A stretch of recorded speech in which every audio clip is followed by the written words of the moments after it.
Assalamualaikum warahmatullahi wabarakatuh. Al-Fakir Alwi Segaf ya. Jangan lupa untuk semua share, subscribe dan juga like video-video yang ada di Syiar TV. Mudah-mudahan berkah untuk semua dan pastinya bermanfaat untuk semua. Amin amin ya rabbal alamin. Assalamualaikum warahmatullahi wabarakatuh.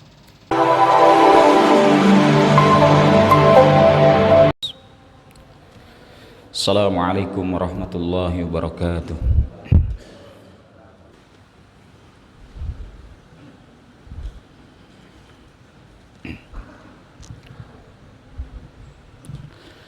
Innal hamdalillah nahmaduhu wa nasta'inuhu wa nastaghfiruh wa na'udzu billahi min syururi anfusina sayyiati a'malina.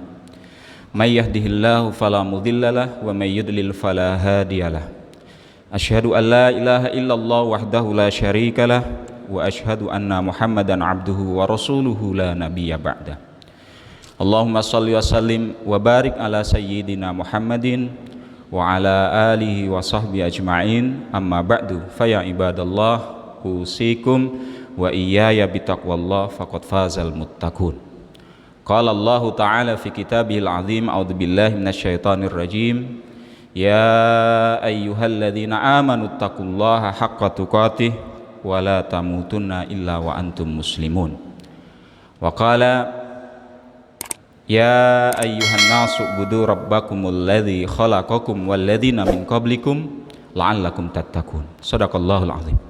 Ma'asyiral muslimin jamaah Jumat rahimakumullah, tiada putus untaian rasa syukur kita kehadirat Allah Subhanahu wa taala atas limpahan nikmat karunia kebaikan yang begitu banyak, tidak putus-putus. Tidak mungkin kita sanggup menghitung dan mengetahui berapa banyaknya nikmat yang sudah diberikan oleh Allah. Wa in ta'uddu ni'matallahi la tuhsuha. Kewajiban kita sebagai seorang hamba bersyukur, menggunakan segala nikmat karunia yang sudah diberikan oleh Allah sebagai sarana bagi kita untuk semakin menambah kedekatan diri kita, takarub kita kepada Allah, pengabdian kita, penghambaan kita, ibadah kita di hadapan Allah Subhanahu wa taala. Salawat dan juga salam senantiasa kita limpah curahkan pada junjungan alam baginda Rasul Nabi Muhammad, keluarga beliau dan juga para sahabatnya semuanya. Mudah-mudahan kita tergolong umatnya yang istiqomah mengikuti risalah Islam yang beliau bawa dan meneruskan risalah dakwah beliau. Hadirin jamaah yang dimuliakan oleh Allah, tidak henti-hentinya, tidak bosan-bosannya kita saling menasehati untuk tetap istiqomah dalam keimanan, untuk istiqomah dalam keislaman, untuk senantiasa melakukan amal soleh, amal kebaikan dalam kehidupan di muka bumi ini.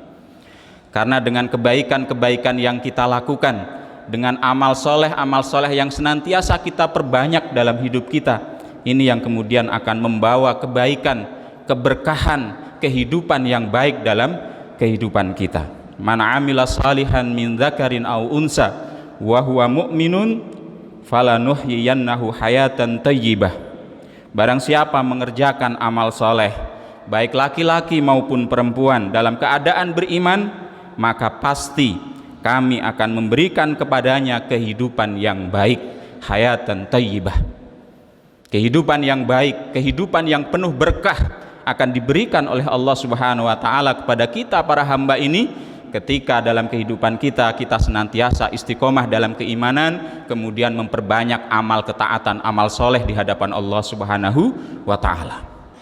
Amal yang kemudian semata-mata kita niatkan untuk menggapai ridhonya Allah, dan kemudian kita sesuaikan dengan aturan syariat Islam yang sudah diturunkan oleh Allah Subhanahu wa taala kepada kita dalam kehidupan di muka bumi ini. Hadirin jamaah yang dimuliakan oleh Allah, sebagai muslim kita meyakini akan Islam ini sebagai sebuah agama dan keyakinan. Tetapi pertanyaan sederhananya kemudian adalah, sudahkah Islam yang kita anut ini, agama yang kita peluk ini kemudian mewarnai dalam kehidupan kita sehari-hari? Jawabannya tentu kembali kepada kualitas keislaman masing-masing. Apakah Islam yang dia anut itu kemudian hanya sebatas pengakuan saja tanpa kemudian dia iringi dengan pembuktian, ataukah Islam itu hanya sebatas keyakinan saja tanpa kemudian dia iringi dengan pengamalan dalam kehidupan sehari-harinya? Bagaimana kualitas keislaman kita? Apakah kemudian Islam ini sudah memberikan warna dalam kehidupan kita? Allah Subhanahu wa taala berfirman, A'udzubillahi minasyaitonirrajim, sibghatallah wa man ahsanu minallahi sibghah wa nahnu lahu 'abidun. Celupan Allah. Dan siapakah yang lebih baik celupannya daripada Allah Subhanahu wa taala? Wa nahnu lahu 'abidun, dan hanya kepadanya lah kami menyembah. Celupan Allah, mufassir menjelaskan, celupan Allah itu adalah agama Allah. Sibghatullah, celupan Allah itu adalah agama Allah. Islam yang Allah turunkan dalam kehidupan di dunia ini.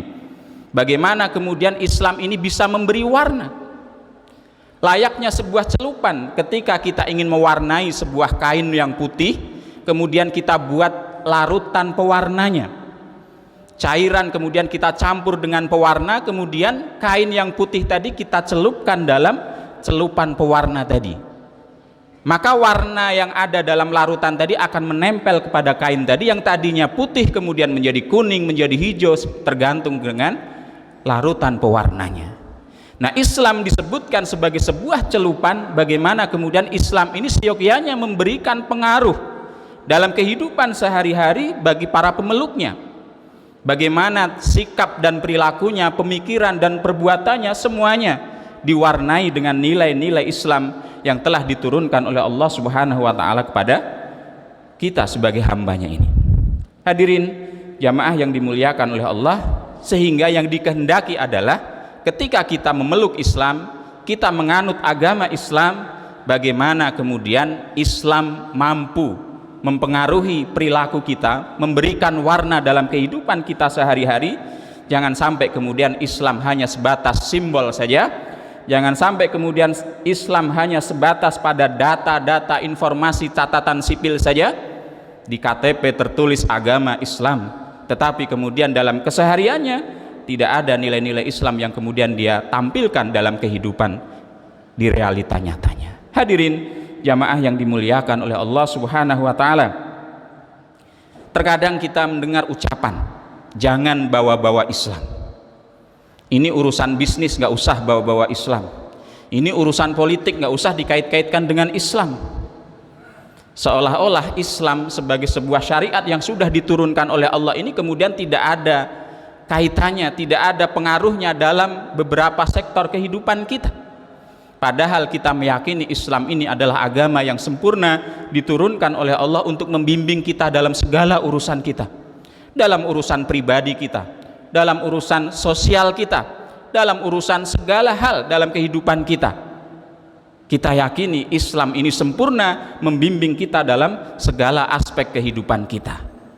Maka semestinya harusnya Islam bisa memberikan warna dalam segala urusan kehidupan kita tadi. Dari pemikiran kita, dari sikap kita, dari perilaku kita, dari urusan keyakinan, ideologi, dari urusan ibadah, dari urusan muamalah, politik, pendidikan, dan seterusnya.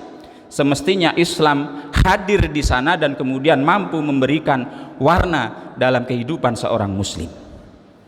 Ya ayyuhalladzina amanu udkhulu fis-silmi kafah, firman Allah, wahai orang-orang yang beriman, masuklah kalian ke dalam Islam, laksanakan Islam secara totalitas dalam segala urusan kehidupan kalian. Hadirin jamaah yang dimuliakan oleh Allah, maka Islam harus menjadi parameter, menjadi tolak ukur ketika kemudian kita akan mengambil sesuatu sikap, ya, perilaku dan seterusnya.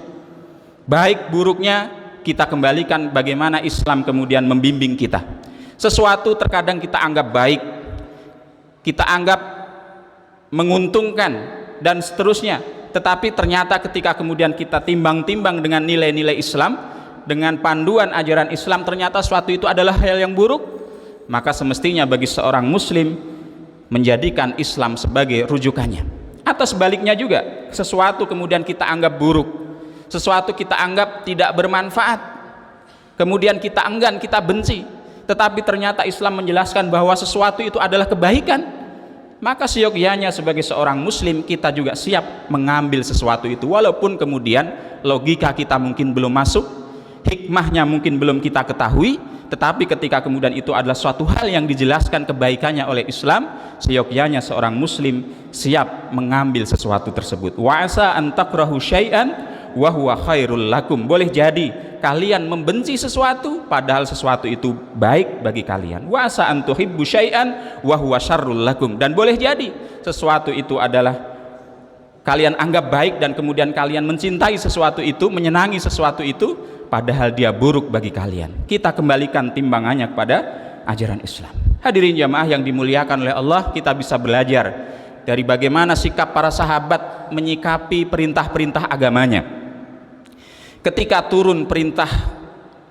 turun ayat larangan tentang khamr kemudian diharamkan oleh Allah Subhanahu wa taala, maka disebutkan dalam riwayat bagaimana para sahabat kemudian rame-rame mereka menuangkan sisa-sisa khamr yang ada di rumah-rumah mereka, sehingga jalanan-jalanan Madinah ketika itu basah, becek oleh siraman khamr yang dituang oleh para sahabat tadi ketika turun ayat yang secara tegas mengharamkan khamr.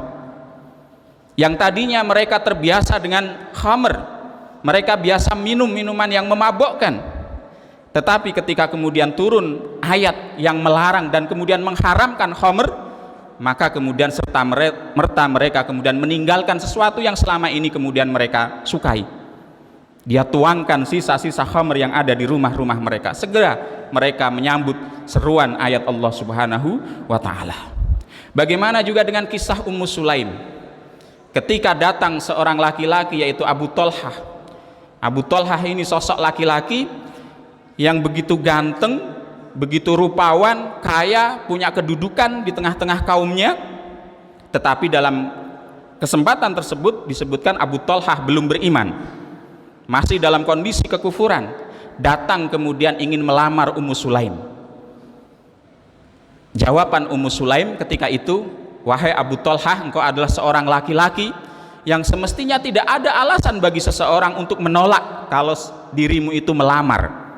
Tetapi karena engkau masih berada dalam kekufuran, sedangkan aku adalah seorang muslimah dan Islam melarang seorang muslimah menikah dengan laki-laki yang masih berada dalam kekufuran, maka kemudian secara tegas Ummu Sulaim menolak lamaran Abu Thalhah tadi. Bagaimana Ummu Sulaim menjadikan Islam sebagai acuan dalam dia mengambil sebuah keputusan dan sikap. Ketika kemudian dia harus memilih pemimpin untuk rumah tangganya saja, ternyata Islam kemudian mengarahkan jangan kemudian memilih calon suami yang kemudian masih berada dalam kekufuran. Walaupun dari aspek yang lain, dari sisi yang lain tidak ada alasan bagi seorang wanita untuk menolak lamaran sosok laki-laki tadi, tetapi Ummu Sulaim kemudian mengikuti anjuran Islam, arahan Islam, dia berani menolak pinangan laki-laki tersebut, Abu Thalhah. Hadirin jamaah yang dimuliakan oleh Allah, apalagi dalam kehidupan kita, dalam contoh sederhananya ketika kita memilih pemimpin dan seterusnya dalam sekup yang lebih luas, mungkin pemimpin di lingkungan kita, pemimpin masyarakat kita, pemimpin di daerah kita, pemimpin di negara kita, maka semestinya seorang muslim menjadikan Islam sebagai panduan, sebagai bimbingan untuk kemudian mengambil sikap seperti apa yang terbaik. Jangan kemudian mengikuti hawa nafsu kita sementara Islam kemudian kita abaikan dan tidak kita laksanakan dalam kehidupan kita sehari-hari. Hadirin jamaah yang dimuliakan oleh Allah, sekali lagi sebagai seorang muslim, sikap kita terhadap agama kita ini, bagaimana kemudian kita bisa menjadikan agama kita ini sebagai rujukan, bagaimana kemudian agama bisa memberikan warna dalam segala urusan kehidupan kita. Harus senantiasa di bawah Islam ini, bagaimana Islam membimbing, bagaimana Islam kita mengarahkan. Mudah-mudahan kita diberikan hidayah dan taufik oleh Allah Subhanahu wa taala untuk bisa menjalankan, mengamalkan, mengaplikasikan ajaran agama Islam ini dalam kehidupan kita sehari-hari. Barakallahu li wa lakum fil Qur'anil azim wa nafa'ani wa iyyakum bima fi minal ayati wa dzikril hakim wa taqabbalallahu minni wa minkum tilawatahu innahu was-samiul alim wastaghfiruh innahu huwal ghafurur rahim. Allahumma salli wa sallim wa zid wa an'im wa tafaddal wa barik bi jalalika wa kamalika ala sayyidi ibadik wa ashrafi ibadik sayyidil arabi wal ajam wa imam al-taifati wal haram sayyidi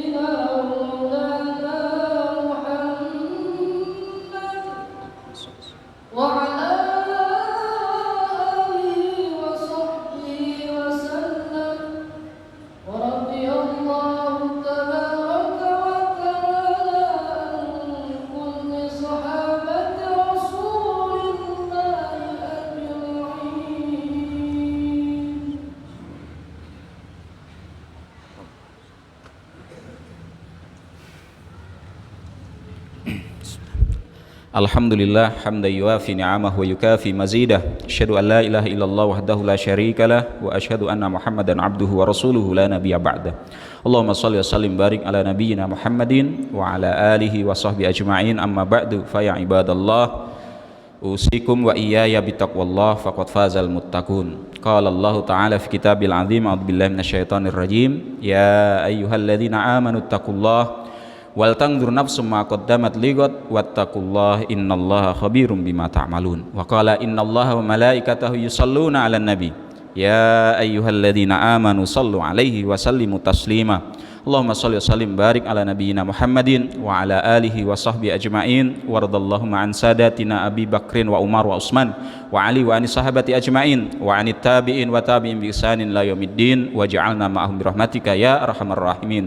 Allahumma ighfir lil muslimina wal muslimat wal mu'minina wal mu'minat al ahya'i minhum wal amwat innaka sami'un qaribun mujibud da'wat. Allahumma ighfir lana dhunubana wa liwalidayna warhamhum kama rabbawna shighara. Allahumma arinal haqqa haqqa warzuqna ittiba'ah wa arinal batilan batila warzuqna ijtinabah. Rabbana la tuzigh qulubana ba'da idh hadaitana wa hab lana min ladunka rahmah innaka antal wahhab. Rabbana ighfir lana wa li ikhwanina alladhina sabaquna bil iman wa la taj'al fi qulubina ghillan lil ladzina amanu rabbana innaka raufur rahim. Rabbana dhalamna anfusana wa illam taghfir lana wa tarhamna lanakunanna minal khasirin. Rabbana atina fid dunya hasanah wa fil akhirati hasanah wa qina adzabannar walhamdulillahi rabbil alamin. Ibadallah innallaha ya'murukum bil adli wal ihsan wa ita'i dzil qurba wa yanha 'anil fahsya'i wal munkar wal baghi ya'idzukum la'allakum tadhakkarun. Fadhkurullahal azim yadhkurkum was'alu min fadli yu'tikum wa la dzikrullahi akbar.